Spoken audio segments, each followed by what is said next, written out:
Nigeria just turned 62 yesterday, and we are looking for some positive spots if we can find them. But overall, campaigns have officially begun, and I think a lot of that is what's on people's minds. The election season is going on thick and fast. We have a 5-month run till February the 28th for now, when the elections are supposed to hold officially. We know that traditionally the INEC tends to move dates. We're hoping that stands. So yeah, there's a five-month window that's going on, but unfortunately politics is overshadowing a lot of the issues that Nigerians hold very dear to their hearts. Insecurity cannot be talked about more than it is at the moment. We know what's going on with just the divisions across board, and the economy is crushing every single person in this country. So we're going to be reflecting on that as Nigeria celebrates its Independence Day and trying to see what the future looks like, especially with the new government that's supposed to be coming in a couple of months. I have here with me Kehinde Ayeni, who's the CEO of Leap Africa. Thanks for being here today. Thank you for having me. Are you celebrating? Are you reflecting? Are you one of the many, sadly, who have lost hope and are mostly either moving out or moving on and looking for ways out? Where are you as Nigeria turns 62? Ebuka, when I'm sitting here, it's with a very deep reflection for where Nigeria is, and also my own commitment to continue to stay and live in Nigeria. So for people like us in our age, we have people asking, what are you still doing there? Why are you there? But we can't allow the country to be governed and controlled by people who don't have the background that we have, the education that we have, and the foresight and vision for the country. And we have to be here. And that's one of the reasons, or the spirit behind people like us who still believe in Nigeria. So I'm one of those who are optimistic. So what's making you optimistic? Because a lot of people wonder, like you said, I get that question a lot as well. Why are you still there? What are you waiting for? Yes. What's keeping you? First of all, what are you seeing? My work does that for me. I work in the development sector, and there's so much going on within that sector that is pushing positivity into the country. Because of what I know in terms of the investment that's coming to Africa, particularly Nigeria, it gives me hope, it gives me, of course, my optimism in that sense. And beyond the fact that my work does it directly, we are linked with other organizations who are doing similar things. You have many young Nigerians who want to create wealth for themselves, for their generations, for Africa. And so when you meet people like this who, in spite of the odds, in spite of not having anything or come from low-income backgrounds, they want to make a difference. You see the hope through their eyes. And those are some of the things that just keep going through our minds to continue to do what we do. Okay. We're joined online by Opeyemi. Okay. I want to find out from you, Opeyemi, do you feel like this is a situation that's government related? There are people who believe that from May 29th, 2023, things are going to magically change with whoever they decide to vote. Is this an issue with the government in power at the moment? Is it the way the world is now? Is it a Nigerian issue that probably has built up over decades and has gotten us to where we are? What do you think is going on? And do you also feel this sort of slight optimism that she feels? Thank you, Ebuka. Yes, I'm very optimistic about the future of Nigeria. Of course, the challenges notwithstanding, the killings, the corruption, the unemployment, the uncertain economic outlook, and several other issues that we are faced with as a country. However, the Nigerian's problem is not just the government. Yes, predominantly government, because we are bedeviled by or with bad leadership. People that are, leaders that have not mastered how to manage our asset, our local asset and resources, effectively, especially for national growth or for inclusive growth at the national level. So I believe that yes, leadership is key to the rebuilding process, or to the restructuring that we are hoping for, or to the hope that all of us have However, I think what gives me hope the most is the people, is the Nigerian itself. If you look at it, if you see Nigerians across the globe, if you see Nigerians, there is mass exodus today. The Jackpot syndrome has caught up with us as a country. However, I believe that, as a development practitioner, I'm into trade. And I understand that Nigeria is the next frontier for global trade. And of course, if you see the quality of people that we are producing as a country, you will realize that there is a lot to be hopeful for. If you see what Nigerians are doing abroad, there is a lot to be hopeful for. So I believe, starting from leadership, the change is going to come from there.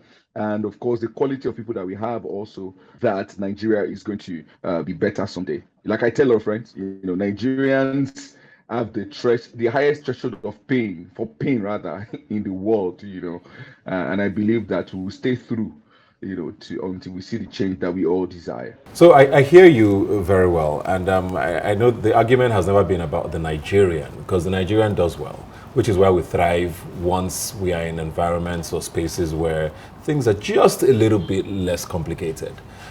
So the space here is the problem, and many people will tell you that in probably 4-5 decades, maybe since the Civil War, this has been the worst or the most divided or the most insecure that Nigeria has been. And this didn't happen overnight. Made worse for some people by the way the elections have turned out. We have 3 candidates from 3 different political zones, geopolitical zones, or 3 of the major tribes. So it looks like things might even go even more tribal. And the insecurity that used to be, sort of tied to one corner of the country or the other is pretty much widespread. So the Nigerian might be thriving, but Nigeria seems to be the issue. So I hear you on optimism, but I wonder, in that space, where do you see the optimism? Because the Nigerian can go away and thrive. They don't have to be here. Yes, thank you, Buka. Truth is, it's not just now. Nigeria has always been divided along, the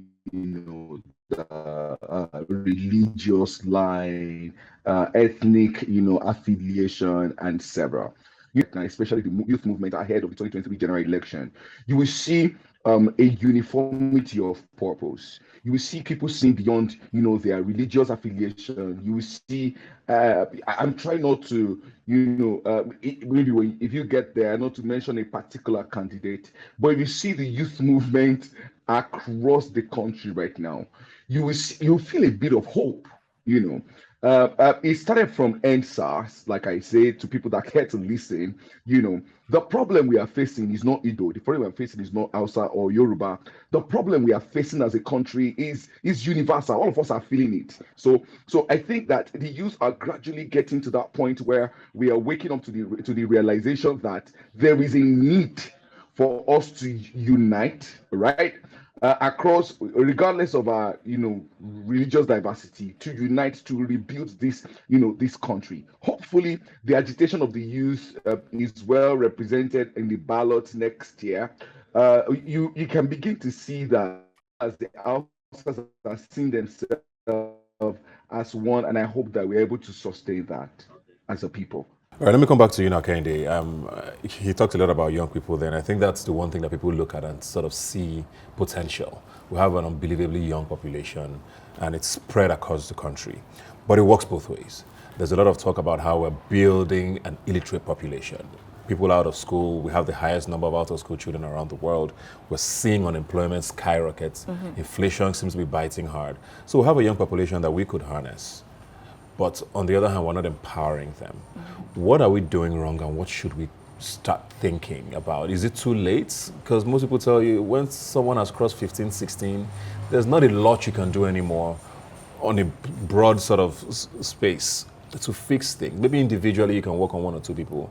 But we're at a point where for the last probably 20 years, our educational system has gone to the gutters. And we have those young people who are just there unarmed. I'm talking with skills, for the most part. What should we be thinking? I'm aligned with both of you on that thought about young people. The youth population is a huge advantage. But the difference is there are people whom we call youth enablers. And these are institutions. Say, for instance, the Ministry of Youth and Sport. That's one parastatal that is doing the work they're meant to be doing. And I believe there are other ministries like that is also trying to collaborate with youth-focused organizations, trying to do their bit in ensuring that we have the right frame for young people, safe spaces for young people. Young people have been the front and center of that ministry and many other conversations. And so when I think about the sustainability of growing up in Nigeria, it's beyond the family unit. Institutions have to be involved. And so we still need to get the vote, the mind, the hands and the hearts of youth enablers. These are governments, these are corporate organizations, multinationals, because we all have a bit to play in it. Our parents, teachers, we all have a bit to play when we want to develop an awesome young person. It starts from the home, it goes onto the street. Our city is safe enough for a young person to really pick up and do what they need to do. And will we even have a communalism if the environment is not right? We cannot. And so we cannot isolate the fact that we want to train a singular young person or a group of young people. We have to make it national. And that's why the efforts of multinationals and corporates and even development sector is to ensure that we are doing these things across regions. Again, I go back to the regions. So when you think about the South, there's a lot of good opportunities there. But when you go to the North, it's a bit divided. That place, and that's where the highest number of young people is coming from. When you say the high number of illiteracy, out of school children is from the North. And so we have to decentralize resources. We have to ensure that we are very mindful about what we are doing in the South and making sure that there's a fair opportunity up North. And so that would also increase where we can be in a year's time or even in 5 years' time. Yeah. I want to ask a question to both of you, but let me ask you first, talking politics now, because this restructuring question comes up a lot. A lot of people are scared of the word because they think it means Nigeria needs to be divided or resources won't get to certain places. Do you think that's what needs to happen, where we go back to where we're talking more regional-based governments? Nigeria is too big. Many people say to have just one center that everybody runs to. Are regional governments the answer? I mean, we have 36 states. It's as decentralized as it should be. Because the other argument is, why don't we redo our constitution so that these states are more effective? Would you support that argument, or you think we should be more regional? And do you see the conversation in the political space heading that way even? My point is, we have to get to a point where we accept this restructuring. It's fallacy to do something that you've done and hasn't done any good. And that's why when people talk about restructuring, we have to see it play out. We were not a democratic nation, and when we became one, we had to see to compare it with the military regime to say, okay, this is better than the other, or maybe not. And so when I think about it, I think we should welcome it with a lot of opportunities. Again, if we compare Nigeria to other countries, there are countries that function by states. And that's how it should be. If all the states were working, there would be fewer people in Lagos. There will be better housing in Lagos, for instance. And so it's quite important that the local governments are working. They can only work if there is a lot of empowerment from even the State House of Representatives to the local government, the local councils, and streets are being developed, areas are being developed because we are doing that way. And so if we had practiced that for a while, it wouldn't be so odd when you say a state has to break out and generate its own resources. I also truly believe personally that a state government, when they look inward and reduce their dependency on the federal allocation, they will do better. Every state has got its own resources. Nigeria is naturally even blessed, more so. So you have to look within and say, what can we do better? How can we enrich our people? Where are the opportunities? Real estate is something that is happening, at least in the South. I don't know what's going on in the North per se. Whether you're in Ibadan, whether you're in Ilorin, everybody is putting up these mega structures and hoping that someone takes them.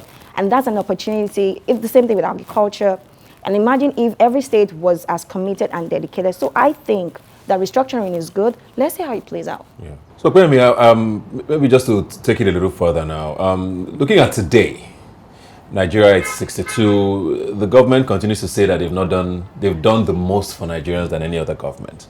And I think infrastructure is what they continue to point at, Is that enough to celebrate at 62? Do you think? I mean, infrastructure is great. Every country is based off of that. You can't build a nation without necessarily having the infrastructure that goes with it. And we have a huge deficit in that sector. Looking at Nigeria today and what the Buhari administration continues to talk about, the achievements in that sector and all they've done, do you think that's enough to celebrate? Do you think that's enough to jumpstart things with whoever follows up next year as president?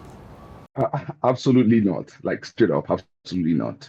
However, the Buhari-led administration has done something remarkable in terms of infrastructural development, and of course, but if you look at, one of the major basic rights of every Nigerian is security, right? So if you look at insecurity in this country today, I mean, we can't praise the administration, right? However, if you look at the economic recovery and growth plan led by the vice president, you realize I led the Chamber of Commerce, and I know, I mean, the impact of that on the business community. When we look at the Electoral Act, when we look at the commercialization of NNPC, of course, they've not done. If you look at, if you judge the administration, holistically, I mean, we may have a lot of things to say, but not all is bad. The Buhari administration did some, really remarkable stuff for the country, but definitely not enough. As we look forward to 2023 general elections, we need to ask more questions, and like I said earlier, I'm glad that the youth are woke and the citizens, the citizenry is more prepared, for election. I don't think I've ever seen the citizenry this prepared, and I hope that we translate this frustration to our action when it comes to balloting the 2023 election, and we begin to ask the right questions and ensure that we employ the services of the best candidate who can restructure, very critical, because that we enhance productivity, at the state level and also at the local level, which is the closest government, to the people, and also someone who understands how to manage local assets effectively, especially and translate our human resources to human capital and create enabling environment for innovations, for talent to find expression, and of course for economy to build. And of course, somebody who can look at, like I said, local asset development in terms of encouraging non-oil export, by which we can earn more forex and stabilize the economy. That my thought, Ebuka. I want us to try and end on a positive note as much as we can, and very quickly now to both of you. Let me start with you, Kwemi. What positives do you see with Nigeria today as we celebrate 62 years of independence? Very quickly. There is a lot to be grateful for. There is a lot to be grateful for. The positives I see, I mean, will still remain. Number one would be the quality of people that we have here. The quality. Nigeria has fast become the talent hub for Africa or for the world at large. The resilience of the young people, the level of awareness and the wokeness amongst the young people, and the fact that we are together today, regardless of the challenges that, of course, that we are faced with as a country, is quite exciting for me as a person and someone who is into international trade. The hope for Africa, the recent ratification of the African Free Continental Free Trade Area Agreement, and of course seeing that Nigeria is gradually warming up to the fact that yes, we can have a single market, gives me hope that trade can find its route, and of course Nigeria can take, if well positioned, can take it a large chunk of the African single market. Several things to be grateful for, but more top on the list would be the quality of people that we have, and of course the wokeness of our young people and the level of awareness across the country. All right. What about you? What are you celebrating? There's still hope because when I think about a country like Rwanda, who got its independence, I think 2 years after Nigeria did, they've been able to turn that country around. And I think what we need is to just give Nigeria maybe 2 more years, 3 more years. It can also happen, but we need one person. If he didn't get into that position, that's Rwandan president now, and change things around for his people, we won't be celebrating Rwanda today. And so I'm hoping very soon, someday, that we have the government, the people who will turn this country around. who will do something for this country that will benefit us for generations to come. Do you see that person in this? I'm not saying you should mention any names, but are you hopeful? Because there's people who say, oh, all these candidates are the same. No. Do you see hope in the lineup of candidates that could maybe someone present that?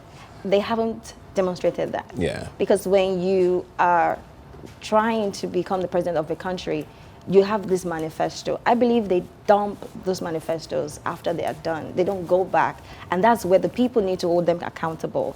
I think we should give people a fair chance. Hopefully, the people that constitute their cabinets will make them accountable, will do something transformative for the country.